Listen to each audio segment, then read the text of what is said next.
sijakuletea habari ya dini, nimekuletea habari ya wokovu.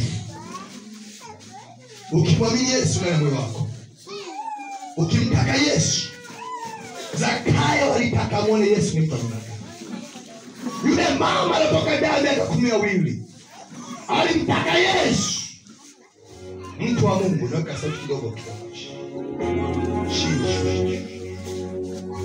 Kuna aibu iko hiyo. Aibu juu ya familia. Aibu juu ya maisha yako.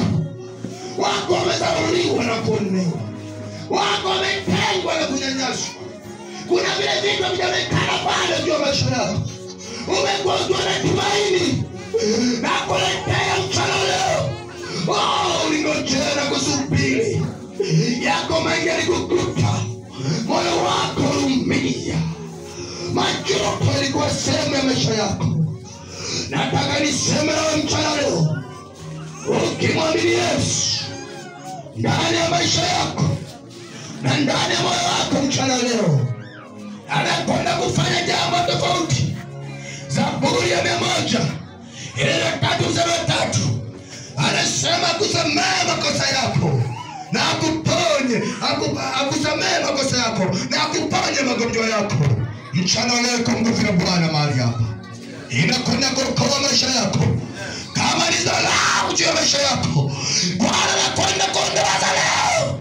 Ulipita familia ilikutenga kwa sababu ulikuwa una kitu, walikuona sio msaada. Yesu mchana leo anakwenda kufanya kuwa msaada.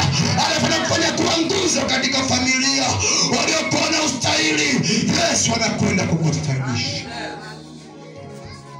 Nataka na makundi mawili mchana leo. Kama kuna mtu yuko mahali hapa anasema, mchungaji nimekusikia, haya maisha nimeishi, sio sehemu yangu tena, kumbe nimejibagiza, nilikuwa nimenifunika. Ninamtaka Yesu sasa. Ninamtaka Yesu sasa.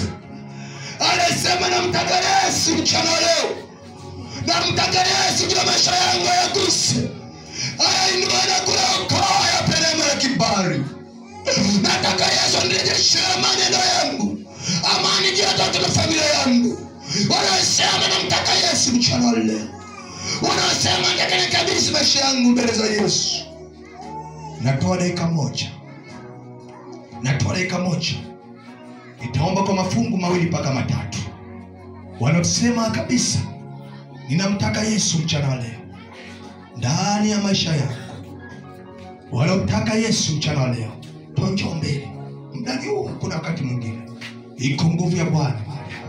Natoa mwaliko watu wa Mungu. Tunatoa mwaliko watu wa Mungu. Usitazame zebu yako. Usitazame familia. Mimi nilitengwa na familia. Baada ya kuokoka nilisimama mimi kama mimi, lakini nilimwona Yesu. Nalimtazama Yesu tu. Leo ameinua maisha. Leo ametubariki na kutuinua. Leo ametufanya kwa baraka. Hata mtu wa Mungu anataka kurejesha. Anataka rejesha kizako. Yaliyoibiwa, yaliyochukuliwa na mwovu, yaliyoshikwa. Anataka rejesha katika mchana leo. Yuko mahali hapa.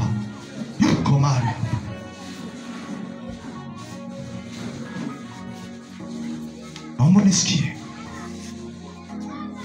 Kama hiyo namba 1.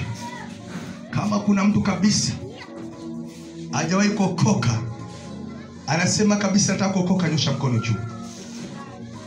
Kama kuna mtu hajaokoka anasema nataka niokoke, nimpe Yesu maisha yangu, nyosha mkono juu. Amina. Mama ubarikiwe.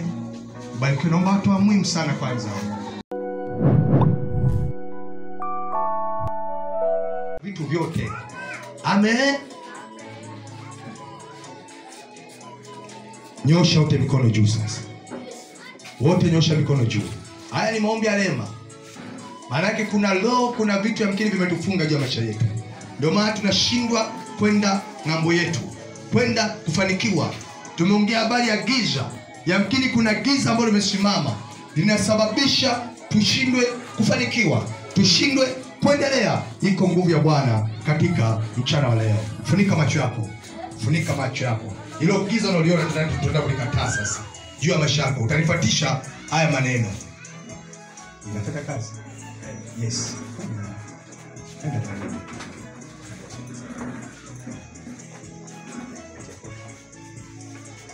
Funika macho yako kwa uaminifu. Amini Bwana Yesu mchana wa leo anakwenda kubadilisha historia ya maisha yako. Amini mchana wa leo utakuwa na tofauti. Amini mwezi wa kwanza unaenda kwa tofauti. 25 Bwana anakwenda kukutukuza na kukuinua na kuinua maisha yako. Sema Bwana Yesu,